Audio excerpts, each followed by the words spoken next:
Hello friends, कैसे हो आप सब? आई होप सब ठीक होंगे। फ्रेंड्स, आज मैं आपसे बात करूंगी कि एक मैंने वीडियो बनाई थी, वो मैंने डिलीट कर दिया। तो कुछ सब्सक्राइबर्स मेरे वो पूछ रहे हैं मुझे, कुछ रिलेटिव भी मेरे हैं वो फ़ोन करके मुझे पूछ रहे हैं कि मैम आपने वीडियो क्यों डिलीट कर दिया।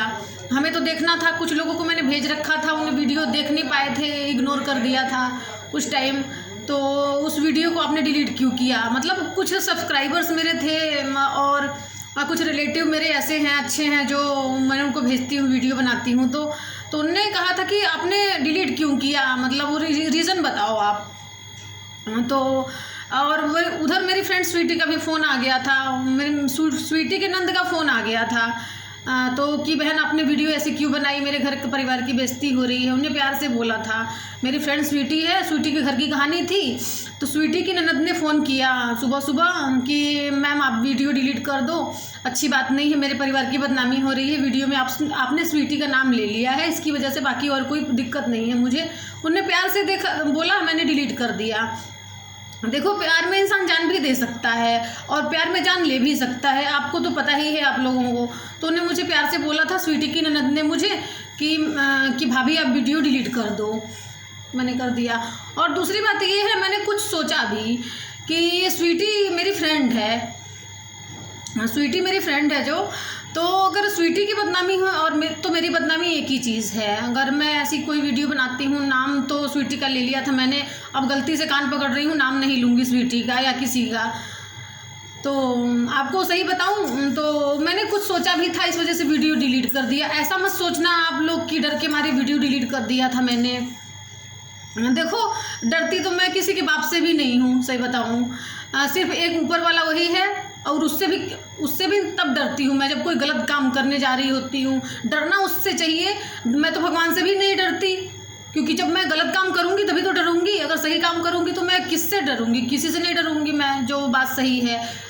तो स्वीटी के घर की कहानी थी, तो कह रहे थे मेरे परिवार की बदनामी हो रही है, उसकी नंद ने बोला तो वीडियो डिलीट किया। ये वजह थी, प्यार से बोला उनने।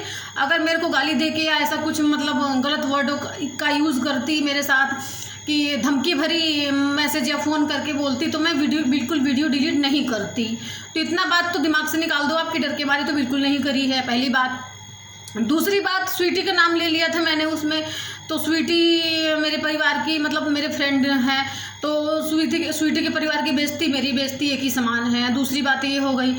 तीसरी बात तो ये हो गई, अब आपको मैं बताना चाहती हूँ।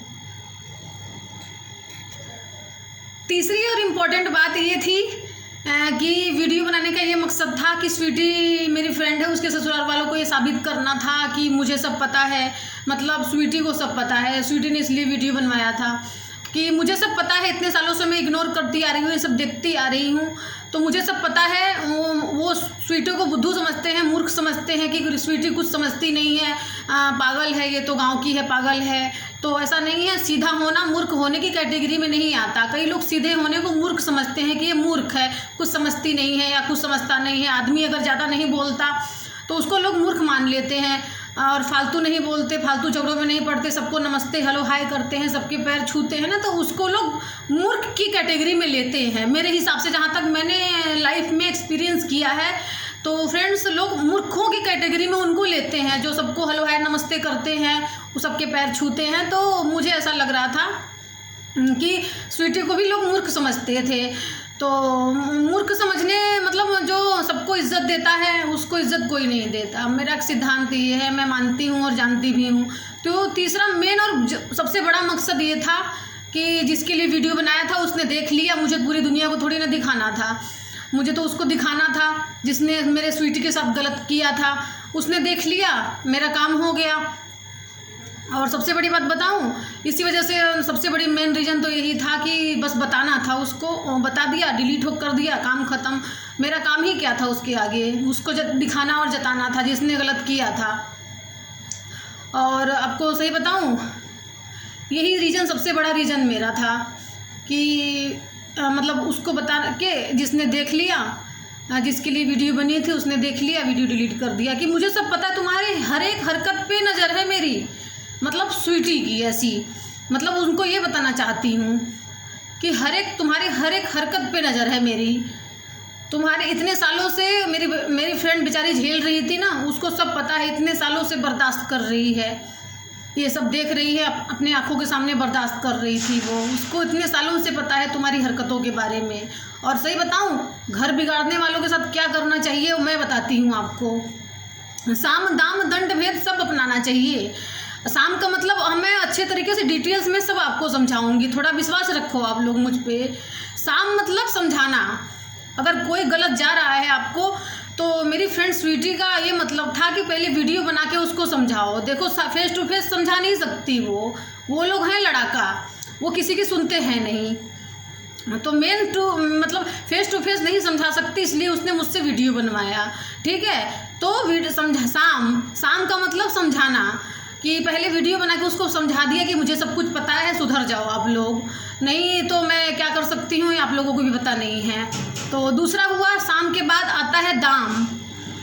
तो मेरी फ्रेंड इतनी पैसे वाली नहीं है कि दाम दे पाए वो, और आपको सच बताऊं, वो पैसे होता तब भी वो दाम नहीं दे पाती, क्योंकि इस 2 कौड़ी के लोगों को क्या दाम देना यार, वो तो गलत काम ही इसलिए करते हैं कि दाम के लिए, पैसे के लिए करते हैं। साम दाम दंड भेद 4 है ना ये, तो साम के बारे में बता दिया आपको, दाम के बारे में आपको बता दिया मैंने। तो दाम दे नहीं सकती वो, 2 कौड़ी के लोगों को दाम देने की ज़रूरत नहीं है, मैं भी नहीं मानती रही। फिर उसके बाद आता है दंड। दंड तो मैं देखो ये जो महाभारत में लिखा है ना, साम दाम दंड भेद, दंड मतलब देना चाहिए उसको। मैं दंड तो लास्ट में ही देती हूँ लोगों को, पहले साम अपनाती हूँ, दाम मैं देती नहीं हूँ, मेरा सिद्धांत है। साम अपनाती हूँ, समझाती हूँ, दाम दे नहीं सकती, न दूंगी ऐसे लोगों को दाम। दंड मैं सबसे लास्ट में देती हूँ, पहले भेद भी कर लेती हूँ मैं। महाभारत में भेद के लिए पहले लिखा गया है, लास्ट में लिखा गया है भेद के लिए, कि भेद आप लास्ट में करो। भेद का मतलब समझते हो, साम दाम दंड। दंड का मतलब सजा देना, कि अगले ने हमारे साथ गलत किया है तो उसको हमें सजा देना है। तो सजा में तो मैं तो लास्ट में, मैं तो लोगों से कहूँगी कि आप सजा लास्ट में दिया करो, सब कुछ से हार जाओ तब आप सजा दो लोगों को। तो मैं आपको ये बताना चाहती हूँ कि शाम के बाद दाम को स्किप कर दो, अपने ज़िंदगी से दाम को ही निकाल दो, कि ऐसे 2 कौड़ी के लोगों को क्या दाम देना। अगर आपके पास पैसे हैं तब भी दाम मत दो, क्योंकि वो 2 कौड़ी के लोग गलत काम तो इसलिए करते हैं दाम के लिए। तो दाम तो स्किप कर दो अपने ज़िंदगी से, दंड को लास्ट में कर दो, भेद पहले कर दो। भेद मतलब खुद से दूर कर देना, एकदम नज़रों से गिरा देना, उसके बारे में सोचना बंद कर देना। भेद उसको खुद से दूर कर लेना, अपने ज़िंदगी से दूर करना, अपने दिल से दूर करना, सब तरीके से उसको दूर कर देना, ठीक है। तो उसको भेद हो गया ये। फिर लास्ट में उसको दंड दो। सब कुछ करने के बाद भी नहीं मानता वो इंसान, आपका घर जो बिगाड़ता है, तो उसको लास्ट में ऐसा दंड दो कि वो ज़िंदगी भर याद रखे और उसकी तरफ पलट के भी ना देखो आप। इसलिए महाभारत में 4 भेद लिखे गए हैं, साम दाम दंड भेद। चारों का मतलब आपको मैंने समझा दिया। और फिर मत कहना कि साधना डिटेल्स में समझ नहीं पाई मैं। सो फ्रेंड्स, आप आई होप आपको मेरी बात समझ में आ गई होगी। इसलिए हंसते रहिए, मुस्कुराते रहिए, खुश रहिए। जो आपका घर बिगाड़ता है उसके साथ यही तीनों नीति अपनाइए, नहीं तो फिर आगे ही उसका राम ही रखवाला है। फिर कहने की नौबत नहीं आनी चाहिए। Okay friends, bye.